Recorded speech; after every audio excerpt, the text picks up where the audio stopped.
Pay attention to this doorbell camera footage. November 8th, 2024, 7:12 p.m., Harlow County, South Carolina. A silver sedan pulls up to the iron gates of a 3-story stone mansion at the end of Briarwood Lane. The driver steps out. Black woman, late 20s, red delivery jacket, thermal bag in one hand, phone in the other. Her name is Naomi Price. She is 29 years old, single mother of 2, 14 months delivering for the same food delivery service. This is her last order of the night. She walks up the cobblestone path, steps onto the marble porch, rings the doorbell. 9 seconds pass. The door opens. A white male, early 50s, gray hair, navy blazer, stands in the doorway. He is holding a white envelope. Watch carefully. He extends the envelope toward her.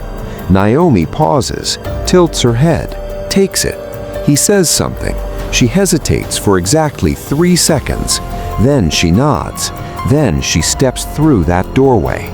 The door closes behind her. That is the last time anyone sees Naomi Price alive. What you are looking at is 22 seconds of footage from the mansion's own doorbell camera. 22 seconds. The envelope contained $500 in cash, the first time anyone in that house had ever tipped her. 14 months of deliveries, 6 days a week, 22 deliveries a day. She knew every road in Harlow County, memorized which houses had dogs, which driveways had potholes, which customers left notes asking her to ring twice. The Caldwell Mansion was her most frequent stop, 3 to 4 times a week, always expensive orders, $80, $120, sometimes $200 worth of food, never a tip, not once. Other drivers refused the address, called it the dead-end run. All that driving for 0 extra? Naomi took it every time. She could not afford to be selective. She told her sister Janelle, rich people don't tip because they think the world owes them service. 14 months, over 200 orders to that mansion, 0 tips. Then, on November 8th, $500. Ask yourself why. November 2nd, 2024, Saturday, 8:47 p.m., 6 days before the doorbell footage. Naomi arrives at the Caldwell Mansion with a delivery.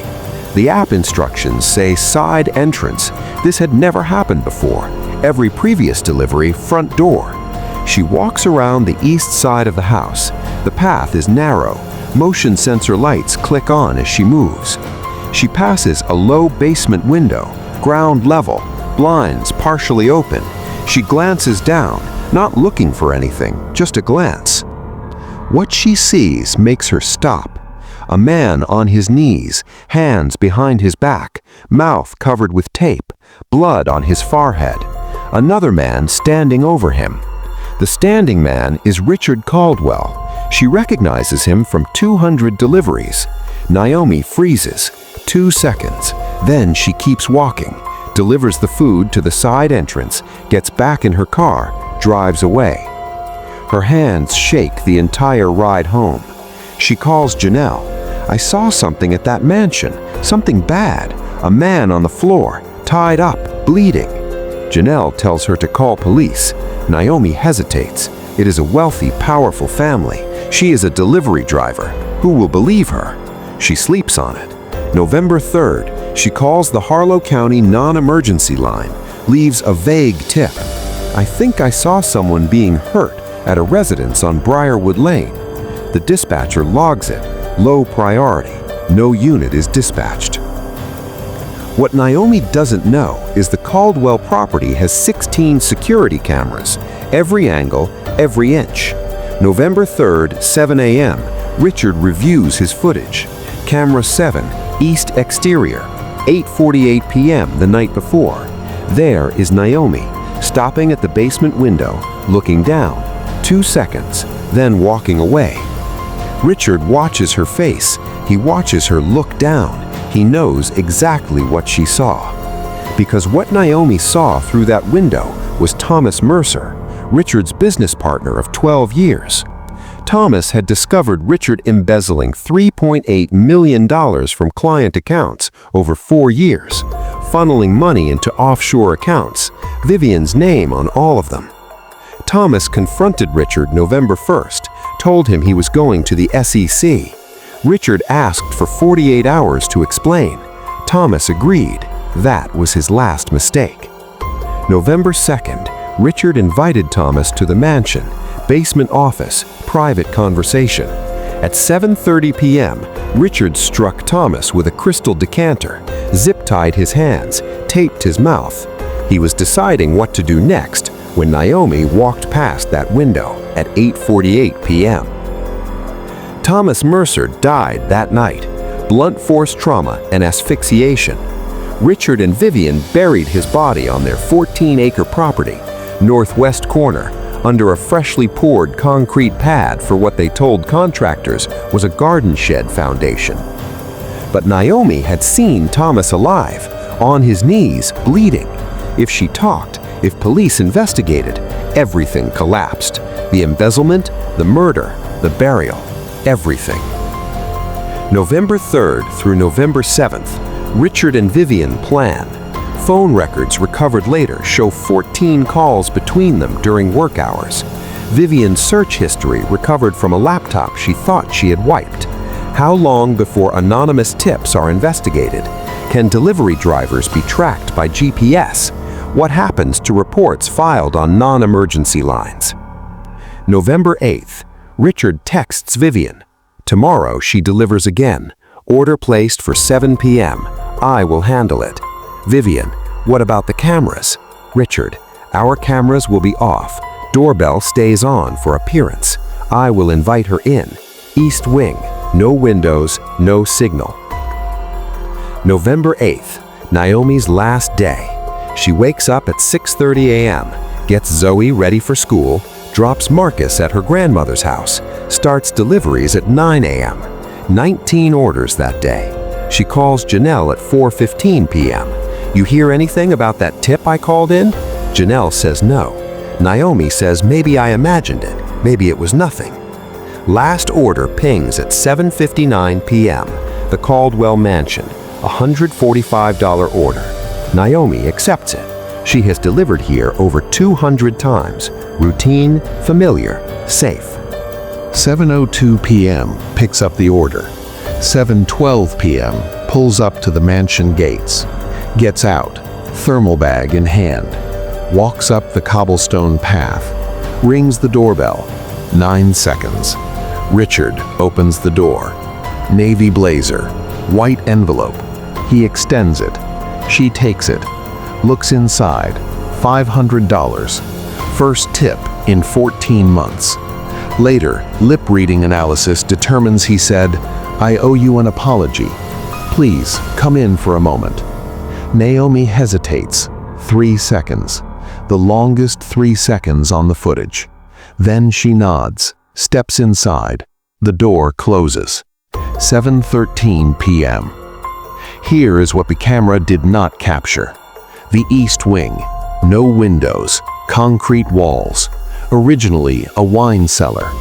Vivian was already inside waiting. The moment Naomi entered the hallway, Richard locked the front door. The $500 was still in her hand when they led her toward the corridor. She realized something was wrong at the second locked door. Tried to turn around. Richard blocked the hallway. 6'1", 210 pounds. Naomi was 5'5", 125 pounds. The medical examiner's report states Naomi Price died of ligature strangulation between 7:20 and 7:40 p.m., 27 minutes after walking through that door. Defensive wounds on both hands, broken fingernails, bruising on her forearms. She fought. 8:45 p.m., Naomi's grandmother calls her phone. No answer. 9:30 p.m., Janelle calls. No answer. 10:15 p.m., Janelle files a missing persons report. 11:40 p.m., deputies find Naomi's car parked outside the Caldwell gates. Engine off, Thermal bag on the passenger seat. Phone inside. Delivery app still open. Last order marked picked up, never marked delivered. Deputies knock on the Caldwell door at midnight. Richard answers. Calm, polite. Yes, the driver delivered the food around 7. I tipped her. She seemed fine, left immediately. Deputies see no disturbance. Mansion immaculate. They leave. November 10th, Janelle calls the delivery company, demands GPS records. GPS shows Naomi's phone stationary at the Caldwell property from 7:12 p.m. until it powered off at 7:58 p.m. 46 minutes. Richard said she left immediately. The GPS said 46 minutes. That changes everything. Investigators obtain a warrant. November 12th, East Wing, wine cellar. Luminol reveals blood traces on the concrete floor. Someone had cleaned it, not well enough. DNA match, Naomi Price. Cadaver dogs hit on the northwest corner of the property, under fresh concrete. They excavate, 2 bodies. Naomi Price, shallow grave beneath 4 inches of concrete poured November 9th. Beneath her, 2 feet deeper, Thomas Mercer, buried November 2nd, same concrete pad. The Caldwells were arrested November 12th at a hotel in Charlotte. Packed bags, $200,000 in cash, 2 passports, plane tickets to Costa Rica departing November 13th, 1 day from disappearing. Richard Caldwell charged with 2 counts of first-degree murder, kidnapping, conspiracy, obstruction. Vivian Caldwell charged with first-degree murder, conspiracy, accessory, obstruction.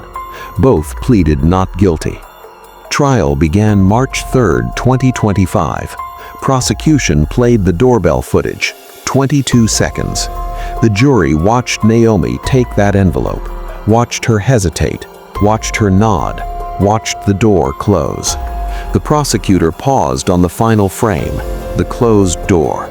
She told the jury, that door is the last thing Naomi Price ever saw from the outside world. She was 29 years old. Her daughter had a school play the next morning. Naomi had promised to sit in the front row. Day 9, Vivian cracked. Full testimony against Richard in exchange for second-degree murder, 25 years. She took it. Vivian told the jury Richard planned everything after seeing the security footage November 3rd. The $500 tip was his idea. He told her Naomi had to disappear or they would both spend their lives in prison. She waited in the wine cellar. She heard Naomi scream. She did nothing. Jury deliberated 3 hours. Richard Caldwell, guilty, all counts. 2 consecutive life sentences without parole. Vivian Caldwell, 25 years, eligible for parole in 18. But here is what the conviction cannot fix. Naomi's anonymous tip was logged November 3rd. A dispatcher received it, typed it into the system. Low priority. No unit dispatched. If 1 deputy had driven to Briarwood Lane on November 3rd, they would have arrived 5 days before Naomi's murder. Thomas Mercer's body was still under fresh concrete. Cadaver dogs would have hit. Richard would have been arrested. Naomi would be alive. That tip sat in the system for 9 days. No one looked at it until after she was already in the ground. Janelle gave one interview after sentencing. She said the hardest part is not the grief. The hardest part is knowing her sister asked for help and the system ignored her. She called, she reported it, she did what you're supposed to do, and nobody came. Naomi was afraid no one would believe a delivery driver over a millionaire. She was right. Zoe is 7 now. Marcus is 5. They live with their great-grandmother. Zoe still asks when mommy is coming home. Marcus stopped asking in January. The delivery company updated its safety protocols. Drivers flagged if GPS shows them stationary at a delivery address for more than 8 minutes. Automatic alert sent. Drivers instructed to never enter a customer's home. The policy is named after Naomi Price. But here is what no policy can change. Naomi delivered to that mansion 200 times. 200 deliveries built familiarity. Familiarity built trust. And on delivery 201, that trust killed her. Richard counted on it. He counted on 14 months of routine making Naomi comfortable. He counted on a $500 envelope feeling like a natural gesture, not a trap, a kindness. All because she glanced through a window for 2 seconds and a millionaire decided her life was worth less than his freedom. If you deliver to homes for a living, understand this. Naomi did nothing wrong. She reported what she saw. She followed procedure.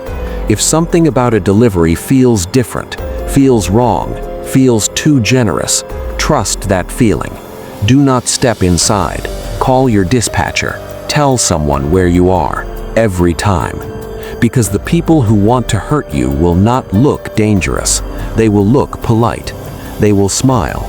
They will hand you an envelope and say, "Come in for a moment." Naomi Price deserved better. Her children deserved to know why the system failed their mother. And every delivery driver in this country deserves to come home at the end of their shift.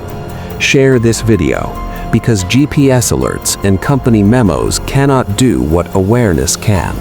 They cannot make you pause before you step through a door that will never open again.